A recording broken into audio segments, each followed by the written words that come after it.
오늘 이야기는 5개의 돌에서 저는 시작하였습니다. 주보에 보면 돌이 있죠? 몇 개가 있나요? 네, 5개의 돌이 있습니다. 되게 매끈매끈하게 생겼고요. 되게 예쁘장하게 생긴 돌 5개가 있죠. 다윗은 왜 돌 5개를 챙겼을까? 이런 생각을 하게 되었습니다.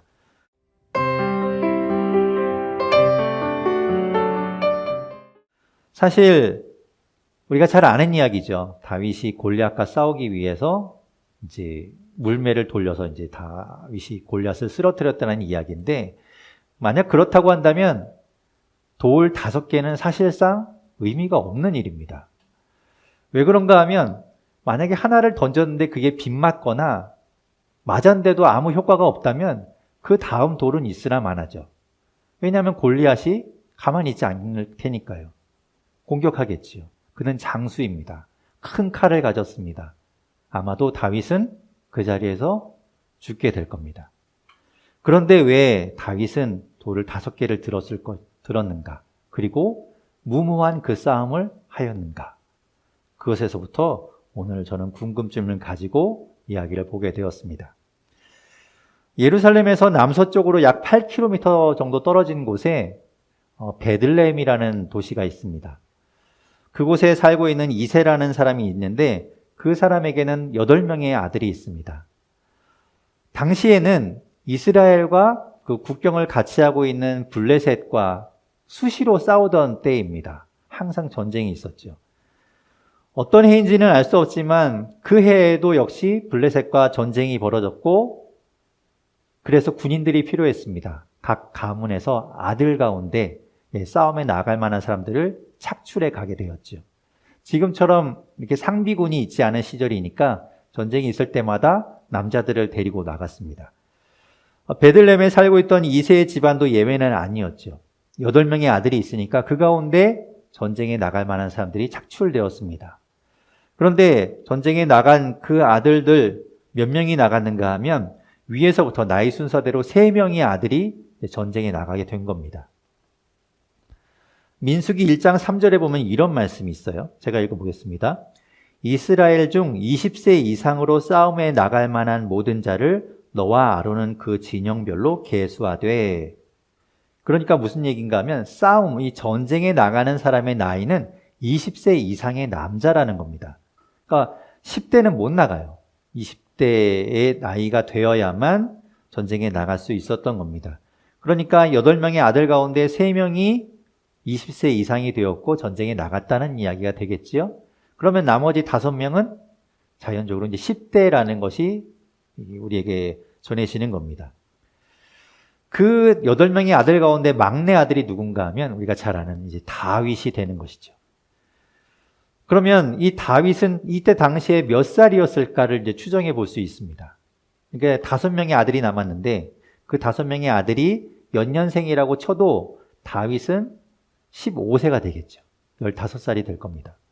그러니까 다윗이 15살보다는 어리거나 많아야 15살 이 정도 사이의 나이가 될 겁니다. 보민이가 몇 살이죠? 13살. 아마도 다윗이 보민이 또래였을 것 같아요. 보민이 친구. 이 전쟁이 한창 치러지고 있는 곳은 이 베들레헴에서부터도 약 24km 떨어진 곳이었습니다. 엘라 골짜기라는 곳에서 지금 전쟁이 벌어지고 있어요. 이새는 아들 3명을 전쟁터에 내보내놓고 걱정이 되었겠죠. 이 녀석들이 잘 지내고 있을까? 전쟁에서 굶고 있지는 않을까? 이런 걱정들을 하고 있었습니다. 그러니까 이제 얼마 전에 우리가 뉴스에서도 보았죠. 우리나라 군대에서도 급식이 되게 부실하게 나오는 것 때문에 문제가 되긴 했었습니다.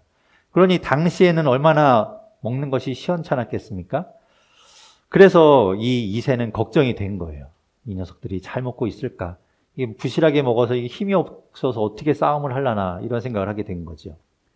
지금처럼 전화가 있으면 전화해서 물어보고 잘 지내냐 이렇게 연락을 해볼 텐데 당시에는 그런 것이 없으니까 직접 가봐야만 알 수 있었습니다. 24km 정도라고 한다면 좀 빨리 부지런히 간다면 한 반나절 만에 갈 수 있는 거리가 되겠지요.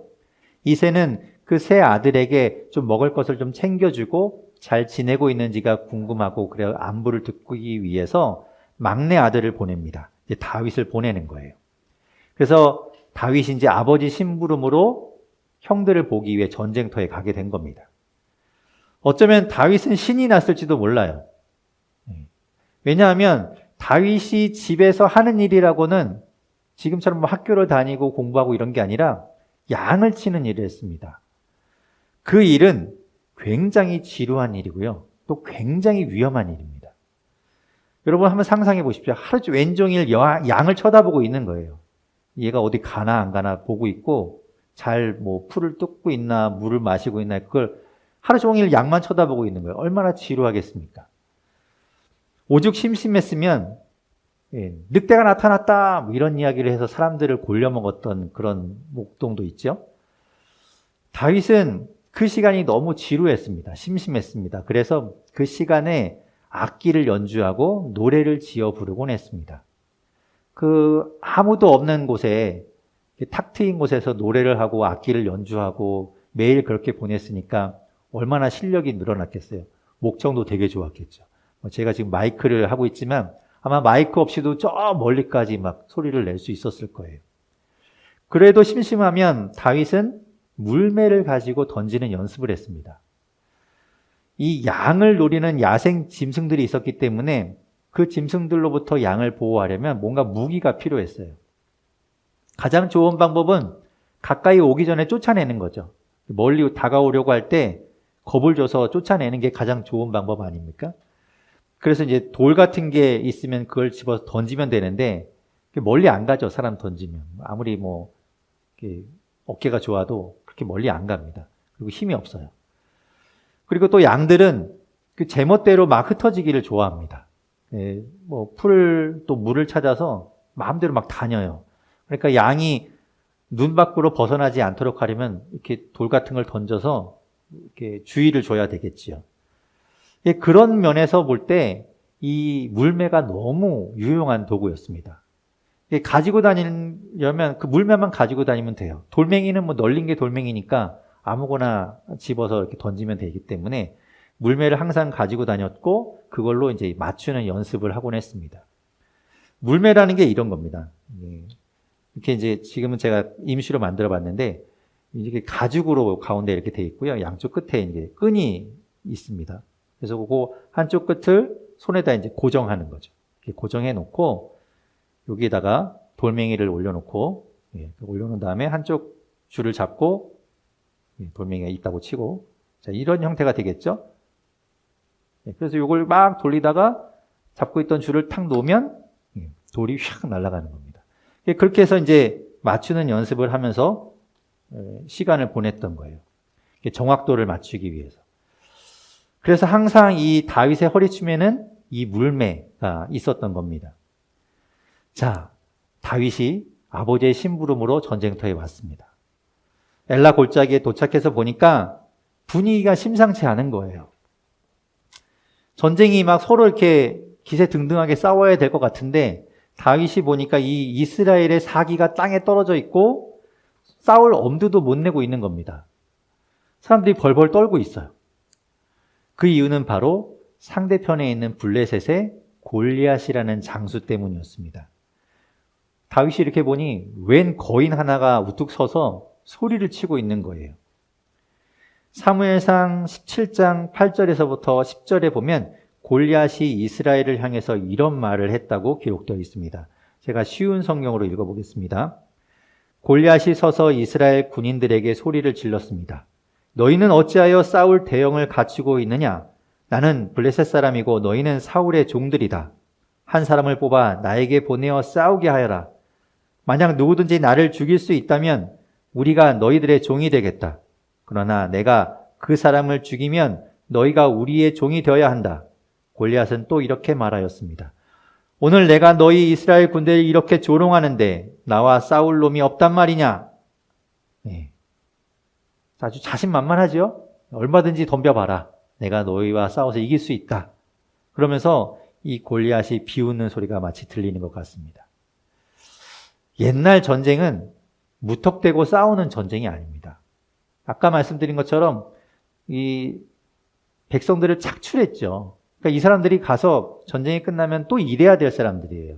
농사 지어야 될 사람들이고, 그래서 그 사람들이 농사를 잘 지어야 국가에 세금을 내겠죠. 그러니까 이 사람들 한 사람이 죽는다는 건 물론 그 집에서도 슬픈 일이지만 국가적으로도 큰 손해입니다. 그러니까 실제로 죽이고 죽는 그런 싸움까지는 가지 않기를 원했던 거예요. 가장 좋은 경우는 안 싸우고 이기는 경우가 제일 좋겠죠. 굳이 싸워야 한다면 최소한의 희생만으로 전쟁이 끝나는 것이 가장 좋은 경우입니다. 그래서 장군과 장군이 1대1로 싸우는 경우가 많이 있었습니다. 이때가 언제인가 하면 BC 11세기입니다. 그런데 약 1700년 후인 AD 7세기 경에도 우리나라에서도 이런 식으로 싸움이 있었습니다. 백제와 신라의 전투를 영화로 만든 황산벌이라는 영화가 있는데요. 그 영화에 보면 좀 우스꽝스럽게 그려지긴 했지만 양쪽이 서로 대치하고 있는 상황을 잘 묘사하고 있습니다. 영화의 한 장면 가운데 이런 장면이 있어요. 이것이 이제 얼마나 정확하게 고증을 거쳤는가는 알 수 없지만 충분히 이런 상황이었을 것이라고 생각해 볼 수 있겠죠. 골리앗도 이런 식으로 이제 이스라엘을 자극하고 있었던 거예요. 야, 덤벼라, 너 이 바보들 나와서 싸우자, 뭐 이런 식으로 놀렸던 것이죠. 그런데 아무도 거기에 나가서 싸우는 사람이 없는 겁니다. 그럴 수밖에 없어요. 왜 그러는가 하면 골리앗이 어떤 사람인가를 묘사하고 있는 걸 보면 알 수 있습니다. 웬만해서는 싸울 엄두가 안 나는 사람인 거예요. 그의 모습을 묘사하고 있는데 사무엘상 17장 4절에서부터 7절에 이렇게 말씀합니다. 블레셋 사람들의 진영에서 싸움을 도두는 자가 왔는데 그의 이름은 골리앗이요 가드 사람이다.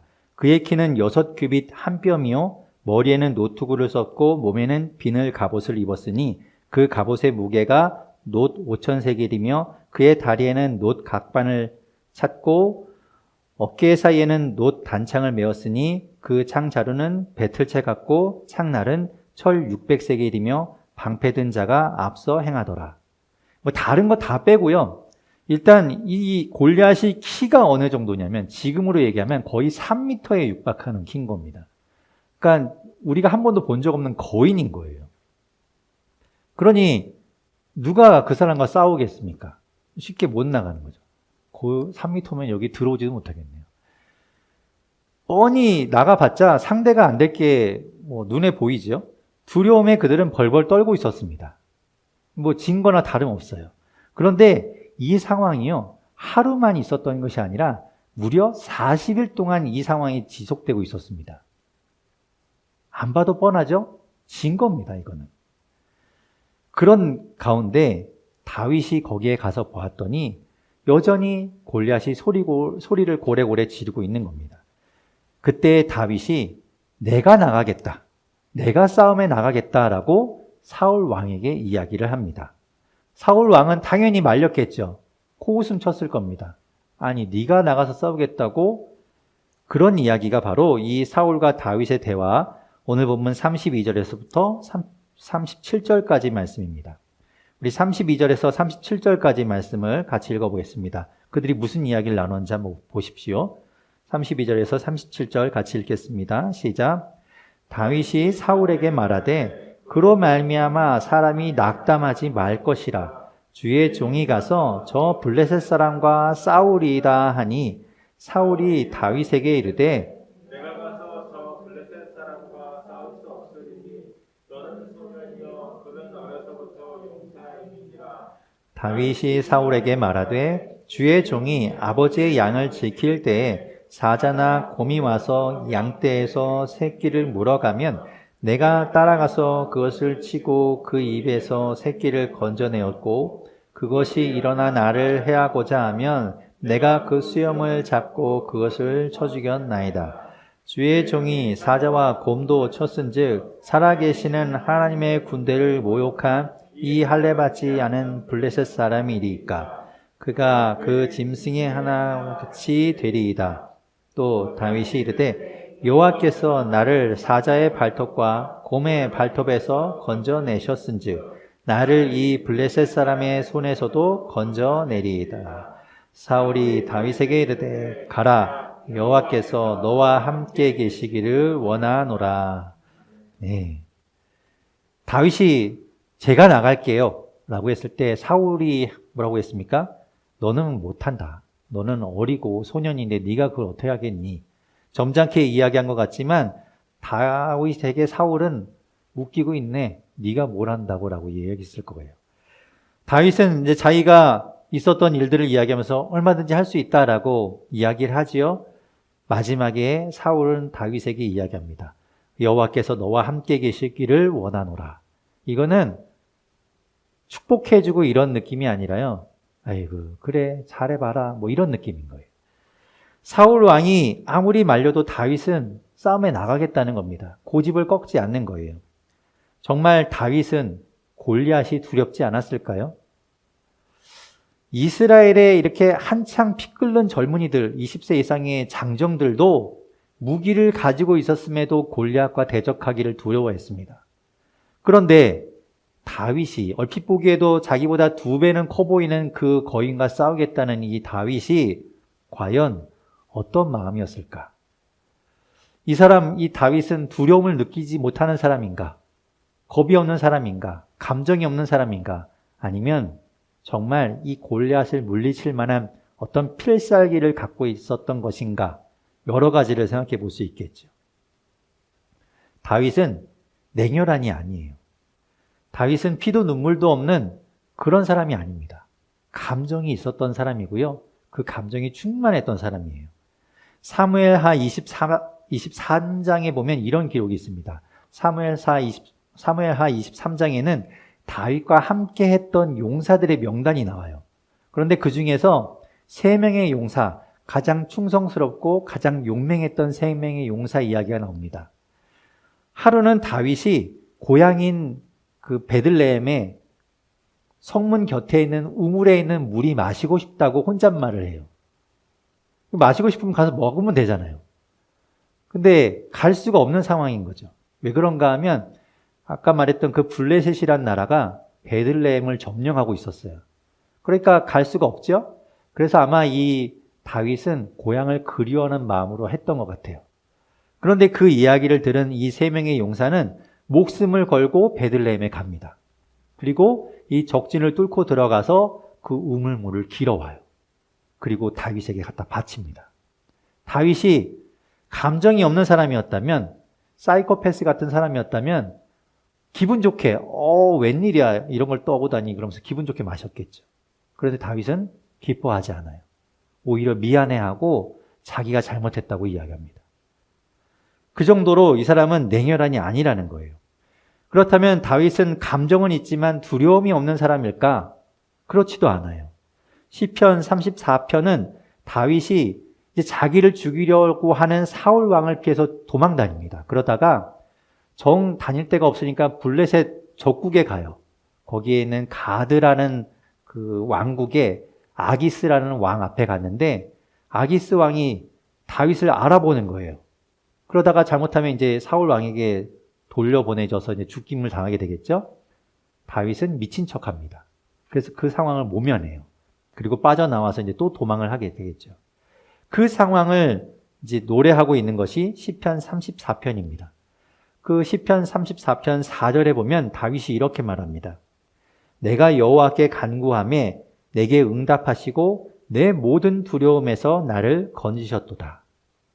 다윗은 두려움을 느끼는 사람이었다는 거예요. 자기도 두려웠다는 거예요. 죽을까 봐 두려웠고 겁이 나고 벌벌 떨렸다는 거예요. 자, 이제 이 어리고 작은 다윗이 이 거인인 골리앗과 당당하게 싸우겠다고 말하는 근거는 뭘까? 다윗에게 필살기가 있었던 것은 아닐까? 아까 이야기한 것처럼, 처음에 이야기한 것처럼 다윗이 양을 치면서 시간 남을 때마다 물매 연습을 했는데 아마도 그것이 정말 최고조에 달해서 던지는 족족 맞는 백발백중의 대단한 실력을 갖게 된 것은 아닐까? 과연 그럴까? 오늘 본문 38절에서 40절에 이렇게 이야기합니다. 오늘 본문 38절에서 40절 말씀 같이 읽어보겠습니다. 시작. 이에 사울이 자기 군복을 다윗에게 입히고 노트구를 그의 머리에 씌우고 또 그에게 갑옷을 입히매 다윗이 칼을 군복 위에 차고는 익숙하지 못하므로 시험적으로 걸어보다가 사울에게 말하되 익숙하지 못하니 이것을 입고 가지 못하겠나이다 하고 곧 벗고 손에 막대기를 가지고 시내에서 매끄러운 돌 5을 골라서 자기 목자의 제구 곧 주머니에 넣고 손에 물매를 가지고 블레셋 사람에게로 나아가니라. 아멘. 다윗이 아까 이제 사울과 이야기를 했잖아요. 그 사울이 다윗이 얼마나 참 불쌍해 보였는지 자기의 군복과 갑옷을 줍니다. 왕이 입는 갑옷이에요. 그러니까 정말 최고의 갑옷이겠죠. 이스라엘에서 제일 좋은 갑옷일 거예요. 그렇잖아요. 왕이 입는 갑옷보다 더 좋은 갑옷을 입고 있는 군인이 있으면 왕이 가만두겠어요? 그러니까 제일 좋은 갑옷, 제일 튼튼한 갑옷일 텐데 그것을 다윗이 입어보니까 맞지 않아요. 당연하죠. 뭐 체격이 작으니까요. 어린 다윗이었으니까. 다윗은 그런 것에 의지하고 싶지 않았어요. 오히려 거추장스러웠어요.